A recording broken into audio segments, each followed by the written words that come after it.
가장 좋은 열매, 첫 열매를 하나님께 드릴 때 하늘의 문을 여셔요. 하늘의 창고에 문을 여셔서 만 가지 복과 은혜를 부어주시는 것입니다. 수없이 예배를 드리는데도 하늘 문이 닫히고 하나님의 만 가지 은혜와 복이 부어진다는 느낌을 못 받는 이유가 뭘까요? 그 남을 어떻게 대접합니까?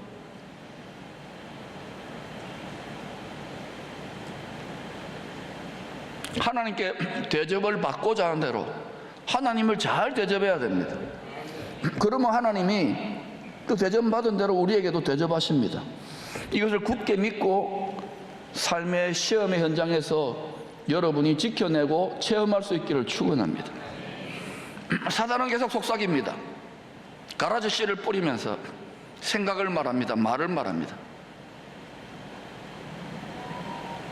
마음을 다해 생명을 다해 사랑하면 그렇게 할 수 있습니다.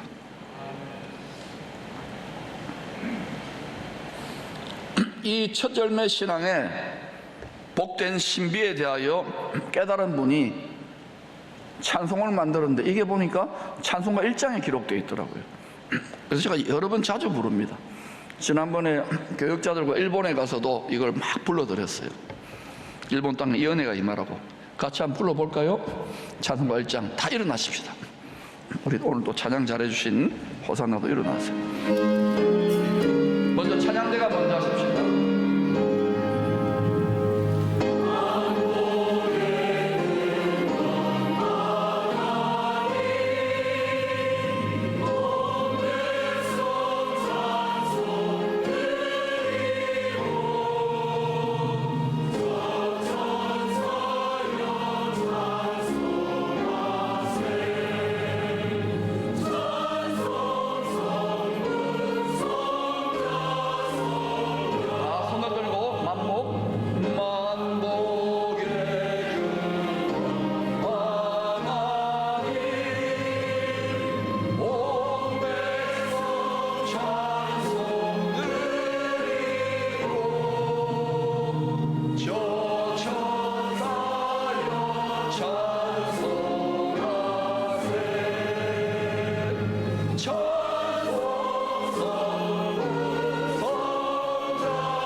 여러분,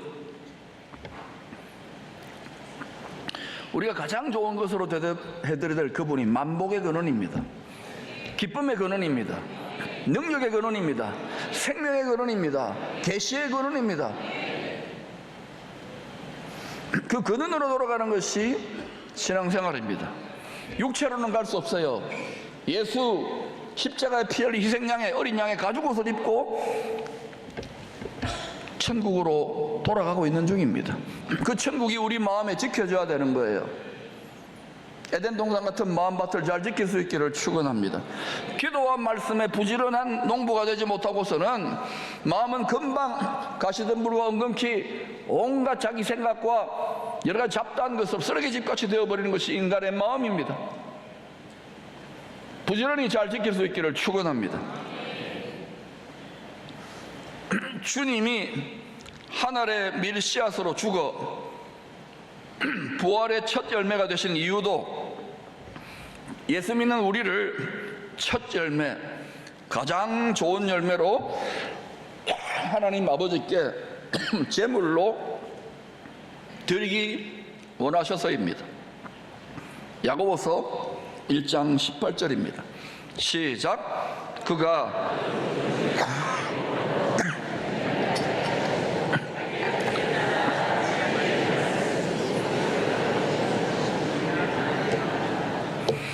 우리는 남자 아버지의 정자의 씨앗으로 태어나 죽을 육체가 되는 이것 말고 영원하신 모든 영혼들의 아버지 하나님의 말씀의 씨앗, 거룩한 씨, 영원한 생명의 복음의 씨앗으로 우리가 태어난 거예요. 다시 태어난 거예요. 이걸 마음밭에 심었어요. 그래서 정한 때가 되면 반드시 추수 때가, 주 오실 때가 추수 때인데, 그때 우리로 한 첫 열매가 되게 하시려고. 좋은 열매 맺지 않는 가지는, 좋은 열매 맺지 않는 죽정이는 다 불에 던져 사른다고 합니다. 영원하신 창조주의 말씀에 두려워 떨 수 있기를 바랍니다. 좋은 열매 맺기를 축복합니다. 맥추감사주일은 우리 자신을 가장 좋은 열매, 첫 열매로 하나님께 드리는 믿음의 중심을 중간 점검하는 날입니다. 6개월 지났잖아요. 지난 6개월 동안 하나님을 어떻게 대접했습니까? 어떻게 서비스했습니까? 남은 6개월 또 그냥 하나님은 저 멀리 천국에나 있고 내 마음 안에 계시는데,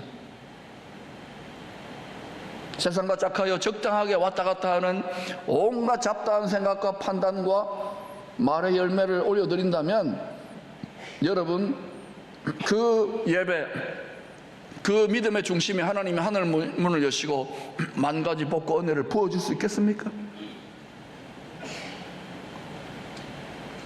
마지막 때는 엘리야의 때와 같이 바알신 이 세상의 성공, 우상신을 향하여 오직 돈에 환장한 재물을 하나님처럼 안전빵으로 생각하는 사람들이 넘쳐나는 시대가 될 것인데, 겸하여 섬길 수 없다고 주님 말씀하셨잖아요. 그 말씀을 체험하고 이겨내어 하나님의 공급을 받는 자리까지 갈 수 있기를 축원합니다. 재물들 능력도 조상들에게 맹세한 복음의 새 언약 우리 마음판에 새겨져 있습니다. 이것을 성취하기 위해서, 복음을 증거하기 위해서 구하시기를 축원합니다. 하나님 흉내를 내는 파리떼 같은 더러운 귀신들의 왕 마귀도 신으로 경배받고자 제사상의 첫 열매, 가장 좋은 열매를 바치게 합니다. 온 세상에 소위 신이라 하는 것들에게 바치는 제단에 찌꺼기 들이지 않잖아요. 이 세상에 우상을 섬기는 자들도 가장 좋은 열매, 그죠? 첫 열매, 그런 걸 올려드리는 거예요. 누가 경배를 받고 있을 것 같아요? 그 향기를 잘 생각해 보시길 바랍니다. 마귀는, 사탄은 결국은 자기가 하나님으로 경배를 받고자 합니다. 분명히 그 일이 일어난다고 제가 분명히 여러 번 설교하는데도 이때가 얼마나 빠르게 전개되고 있는지 깨어나시기를 축복합니다. 하나님 말씀, 진리의 말씀이 없이는 어둠 속에 헤매게 될 거예요. 그 중에 가장 사악한 형태의 사탄 숭배, 마귀에 대한 충성 맹세가 첫 열매로 자기 자녀들을 제물로 바치는 인신제사입니다. 자기 자녀가 아니면 다른 자녀나 다른 사람이라도. 이게요, 인간이 이렇게 고대로부터 계속 해와 지금도 마찬가지예요. 지금은 대놓고 사탄 숭배자라고 대놓고 유럽이나 미국에 이런 데 있습니다. 한국에도 이게 들어올지 몰라요. 들어오면 안 되잖아요. 오늘날도 마귀에게 자기 영혼을 팔아버린 양심의 화인 맞은, 성령의 불도장을 지킨 게 아니라 양심의 화인 맞아서 사이코패스 같이 된 자들이, 사악한 자들이 이런 짓거리를 은밀하게 행하고 있습니다. 영화에서, 드라마에서 그걸 보여주잖아요. 대리만족을 하면 인간의 악함을 자꾸 드러내잖아요. 그런 것들에 우리 중독되어가지고 그런 것들의 시청률을 올려주는 거예요. 아니에요.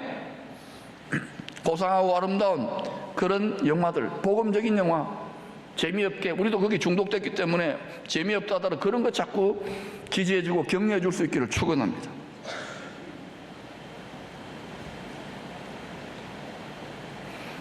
이 세상은요, 시청률의 제왕이에요. 그 제왕이 누굽니까?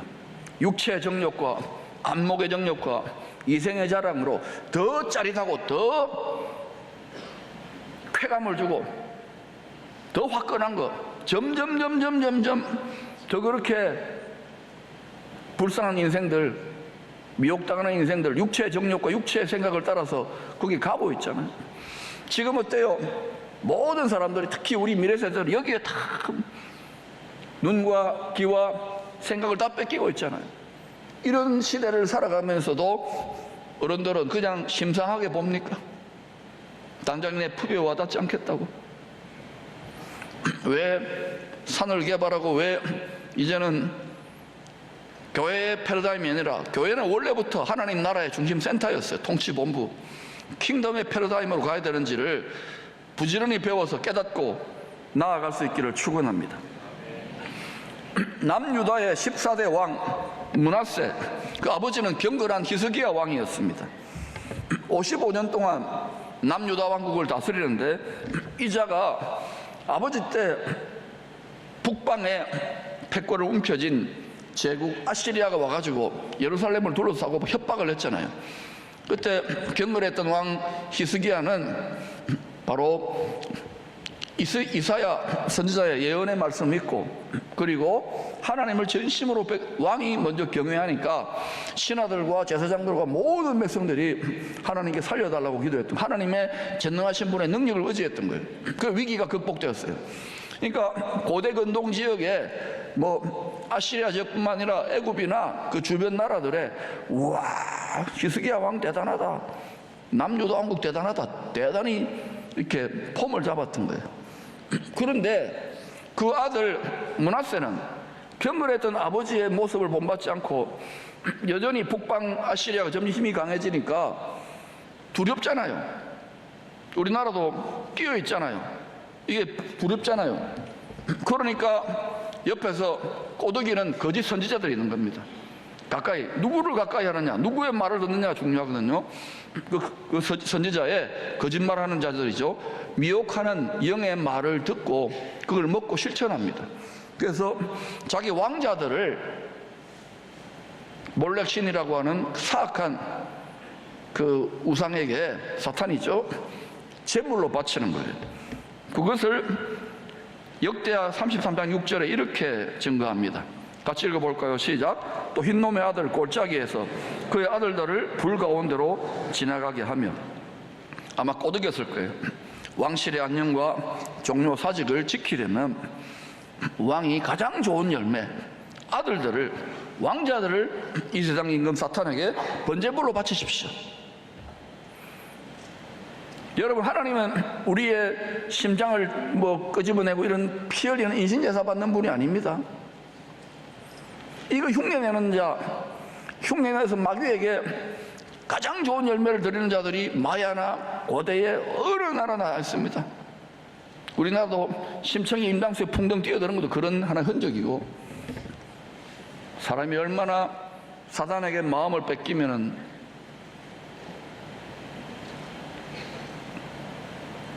왕이 이걸 국가적으로 대놓고 백성들 앞에 행했다면, 당시에 하나님을 첫 열매, 가장 좋은 열매로 드려서 복받는 방법을 전 세계 열방 모든 민족에게 알려줘야 될 제사장 나라 남유다의 영적 상황이 어떠했던 거예요? 선을 넘어버린 거예요. 선지자들의 피눈물의 경고에도 끝까지 회개하지 않다가 비참하게 멸망을 당합니다. 왜 여러분, 이스라엘이 중요한 게 아니에요. 그들의 믿음의 조상이 아브라함 아닙니까? 아브라함이 인신제사 비슷한 자기 자녀를, 백세 낳은 아들을 번제물로 바치라. 누가 순종할 수 있습니까? 근데 하나님이 아브라함의 믿음을 그렇게 이끌어내가지고, 그가 믿은 하나님은 죽은 자를 살리시고 부활의 하나님이고 없는 것을 있는 것처럼 새롭게 창조해내신 하나님을 믿고 드렸던 거예요. 그랬더니 하나님이 깜짝 놀라서 일어나가지고요, 했던 말이 뭐냐? 스톱! 그러고는 순양, 어린 양으로 오실 예수 그리스도를 거기에 나타내므로, 그래서 여러분, 아브라함의 후손을 통하여, 혈통적 후손을 말하는 것이 아닙니다. 그 믿음, 유대인이든 이방인이든 오신 순양으로 오신, 한 어린 양으로 오신 주 예수 그리스도에게 접붙여져 가지고 그를 믿는 백성들이 천국 백성 되도록 역사하고 계시는 것입니다. 그래서 여러분, 우리가 우리 몸을 죽은 제물로 드리는 게 아닙니다. 우리 자녀들 마찬가지예요. 거룩한 산제물로 드리는데, 그렇게 드리려면 우리 몸은 얼마나 우리 몸을 위합니까? 절대로 안 드리려고 하잖아요. 근데 이 몸을 쳐서 복종시켜서 주님이 받으실 만한 거룩한 산제물로 드리는 것이 가장 좋은 열매를 드리는 복음의 제사장의 삶인 줄로 믿습니다. 그렇게 신앙생활 하시기를 축원합니다. 그때 복음을 전하는 복음의 제사장들은 하나님이 먹고 마시고 모든 앞길을 열어주십니다. 고린도전서 9장 13, 14절을 읽어보시기 바랍니다. 왜 생활선교사를 해야 되느냐고, 여러분이 하기 싫고 준비 안 돼 있고 삶에 묶여있는 것들이 많더라도 왜 여러분을 이렇게 자꾸 먹이느냐 하면은, 이제는 어린 나이에 죽만 먹어서는 안 되는 거예요. 젖만 먹어서는 안 되는 거예요. 장성한 자의 딱딱한 음식을 먹고 성경이 계시하는 깊은 예수 그리스도의 복음의 비밀을 점점 깨달아 알아가야 될 때인 줄로 믿습니다. 하나님 말씀의 씨가 뿌려진 사람들 마음밭의 상태가 어떠하냐에 따라서 그들의 열매, 그들의 궁극적인 운명이 결정됩니다. 그것을 먼저 구약 성도 유대인들을 본보기로 보여주신 것입니다. 사도 바울이 이런 말을 합니다. 로마서 2장 9절 10절입니다. 시작. 환난과 공고가 있으리니 먼저는 유대인에게요, 그리고 헬라인에게며, 먼저는 유대인에게요, 그리고 헬라인에게라. 바울 당시의 세계관에서는 헬라인들이 이방인이어서, 로마와 헬라인들. 그래 이제는 세계가 지리상의 발견이 있고 하면 전 세계에 한국도 일본도 있고 헬라인들이 이방인이란 거예요. 먼저 유대인을 본보기로 보여주셨잖아요. 악을 행한다는 것은 하나님 말씀의 계명에 불순종하는 것을 악을 행하는 거라 그래요. 선을 행한다는 건 하나님 말씀대로 지켜 순종하는 거예요. 내 생각과 내 계획과 내 꿈과 소원과 다르더라도 내 육체의 정욕, 육신의 생각을 쳐서 복종시켜서 그렇게 날마다 순종해 나가는 자들이 선을 행하는 자들입니다. 참고 선을 행하는 자예요. 인내로 선을 행하는 자들이에요. 그런 자들은 어떻게 한다고 그랬습니까? 영광과 존귀와 평강이 있으리니. 그러나 인내로 말씀을 지키지 않고 악을 행하는, 예사로 하나님 말씀도 받아놓고 유대인들이 하나님 백성들이었잖아요. 악을 행하는 각 사람의 영에는 환난과 공고가 있다 그러잖아요. 영에 환난과 공고가 있는 거예요. 영혼이 잘 안 된 같이 환난과 공고가 있는 것 같이 범불사가 안 되지요. 그리고 어때요? 육체도 병들고 삶의 모든 것들이 다 막혀버린 거예요. 여러분들이 만약에 그런 분들이 있다면, 내가 말씀의 계명에 순종하는 선을 행함으로 내가 영혼 육으로 영광과 존귀와 평강을 누리고 있는지를 깨달아 보시기를 축원합니다. 하나님 말씀은 1.1획도 변함이 없는 거예요. 오늘 본문은 매년 3번의 절기를 지키라는 말씀입니다. 첫째, 무교병의 절기를 지키라고 명하십니다. 3500년 전에 모세를 통해서 광야에 주신 이 말씀이 오늘날 신약시대 우리와 무슨 관계가 있는가? 관계가 있습니다. 구약성경과 신약성경 66권은 전부 다 이 시대에 우리의 현재적 의미로 관계가 있습니다. 주 예수 그리스도 어제나 오늘이나 영원토록 변함없는 영원한 복음을 우리에게 알려주는 메시지인 줄로 믿습니다. 무교병의 절기는 누룩 없는 떡을 먹는 절기입니다. 무슨 떡요? 우리가 베이커리 가면은 전부 다 누룩을 넣었어요. 달달이하고 달콤한 거 누룩 넣어가지고 부풀려가지고 먹잖아요. 맛있어요. 여러분이 여기 근처에 유명한 베이커리 가가지고 누룩 없는 떡을 먹으면 맛있을까요? 맛이 없었을까요? 분명히 안 삽니다. 분명히 안 먹습니다. 왜? 맛이 없거든. 육적으로는 맛이 없어요. 근데 누룩 없는 떡을 먹어야 부활의 열매를 맺습니다. 그러면 누룩이 뭐냐 이거죠. 효모 이스트를 말하는 게 아닙니다. 누룩이 무엇을 뜻하는지 그 감추인 의미를 주님이 복음서에서 가르쳐 주셨어요. 마가복음 8장 15절입니다. 예수께서 경고하여 이르시되 삼가 바리새인들의 누룩과 헤롯의 누룩을 주의하라 하시니, 예수 그리스도의 십자가와 부활의 복음 외에 다른 생각, 다른 가르침을 더하거나 빼버리는 것이 전부 다 누룩 넣은 떡인 거예요. 누룩은 예수 그리스도의 순전한 복음 외에 다른 것을 더하거나 뺀 가르침이란 말입니다. 오늘 유튜브도 발달되고 그러니까 자꾸 이상한 거, 사입이 잡다한 것들에 거기에 막 마음 뺏기고, 또 어떤 사람은 막 예수 믿는데 점집에 다니고 단전 오바로 다니고 마음 수련하러 다니고, 성경을 깨닫지 못, 성경을 누룩 없는 떡을 말씀 양식으로 먹지 못하니까 그런 것입니다. 누룩 없는 떡을 먹고 소화하여 그 말씀대로 행하기를 실천하면 점점 속사람이 성장하고 자라나게 되었습니다. 그 길을 걸어가시기를 축원합니다. 맛있다고 생각하면서 말씀을 잘 먹기를 축원합니다. 자, 따라합시다. 말씀이 맛있는 떡이다. 아이고 맛있다. 아이고 맛있다. 여러분 말씀을 맛있게 먹으려면요, 말씀대로 살아야 돼요. 복음의 씨를 뿌려야 돼요. 말씀이 맛없는 이유가 뭔지 아십니까? 식욕이 없는 이유가 뭔지 아십니까? 병든 거예요. 소화가 안 되는 거예요. 사랑하는 여러분, 복음을 위해 싸우시기를 축원합니다. 세 번째, 연말에는 수장절을 지키라고 명령합니다. 수장절을 지키라. 이는 네가 수고하여 이룬 것을 연말에 밭에서부터 거두어 저장합니다. 이 한 해는 뭐냐? 우리의 일생을 말해요. 이 세상을 말해요. 성도의 일생 동안 수고함으로 한 해의 농사를 다 끝낸 후에 수장절에 보리와 밀을 추수하여 타작합니다. 타작한 후에 알곡은 곳간에 드립니다. 여러분, 추수 때는 마지막 때 주님 오실 때입니다. 그때 이 세상이 타작마당같이 예루살렘을 중심으로 변해갈 것입니다. 그때 키질을 해요. 타작을 한다고요. 그때 주님 보시기에 주님 닮은 꽉 들어찬 선을 행하며 말씀에 순종한 좋은 열매로 주님께 추수될 수 있기를 축원합니다. 이 추수 때 농부는 열매 맺지 못한 쭉정이, 예수를 믿는데도 좋은 열매 맺지 못한, 주님을 닮아가는 열매를 맺지 못한 쭉정이는 모아서 불에 던져 사른다고 했습니다. 포도는 포도즙 틀에 넣고 밟아 포도주로, 올리브유는 진이겨 짜서 기름으로 곶간에 드립니다. 겟세마네가, 주님이 겟세마네에서 올리브 열매로 진이겨 짜진 이유가 뭐냐? 주의 곶간, 바로 천국에 순전한 기름으로 들어가기 위한 것입니다.